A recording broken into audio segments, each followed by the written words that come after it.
Com podem guardar un arxiu amb el CMAP? Per fer-ho tenim diferents opcions. La primera i la més senzilla és guardar el CMAP en el nostre ordinador local, és a dir, el CMAPs en mi equipo. Quan tenim l'arxiu creat, fem arxivo, guardar CMAP como. Quan indiquem guardar CMAP como, nosaltres hem d'indicar el nom que li donem a l'arxiu, les preguntes que han motivat la creació de l'arxiu i les paraules clau perquè l'arxiu es pugui trobar.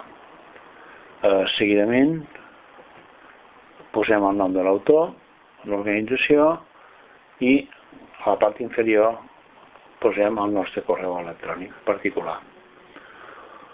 Quan ja hem fet això, posem el títol, per exemple, eleccions, i ja tenim l'arxiu gravat. Veiem el nom a la part superior i veiem el nom dintre de la carpeta de CMAPs en mi equipo. Una altra opció és guardar-lo en un servidor. Si guardem en un servidor, nosaltres podrem compartir amb aquells que vulguem un mapa i tots els seus recursos. Per fer-ho hem d'activar CMAPs compartidos en sitios.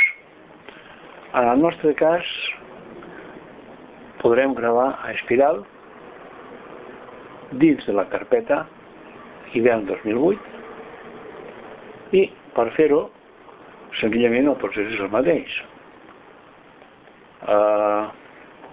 Fem l'arxiu nou, arxivo des de la carpeta arxivo guardar como, llavors activarem quins són els llocs, veieu aquí, agafem espiral, anem a la carpeta i posem el nom i les mateixes dades que abans. Si fem aquí eleccions, guardem i ja podem veure que en aquest cas ja tenim guardat eleccions. Per poder guardar un arxiu o un servidor hem de tindre els accessos deguts a aquest servidor. Per correu electrònic rebreu als membres del curs d'Espiral les dades per poder-ho fer.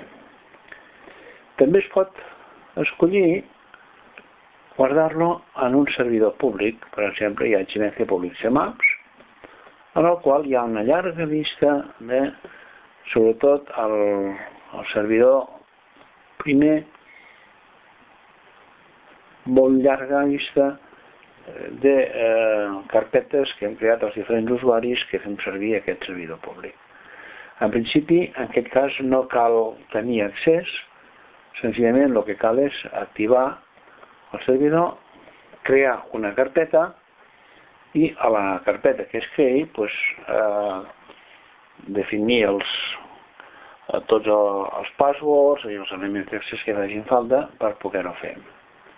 Aquí podeu veure una llarguíssima llista d'escoles, institucions, etc. Per exemple, al meu centre, com a Joan 23, ja porto com a molt de temps treballant amb el tema i hi ha molts alumnes que han posat aquí els seus treballs. Un dels punts importants és que si nosaltres treballem en un servidor, diguem, particular, aquest servidor particular hi podem afegir recursos, amb la qual les possibilitats de treball, afegeixo, són realment molt interessants.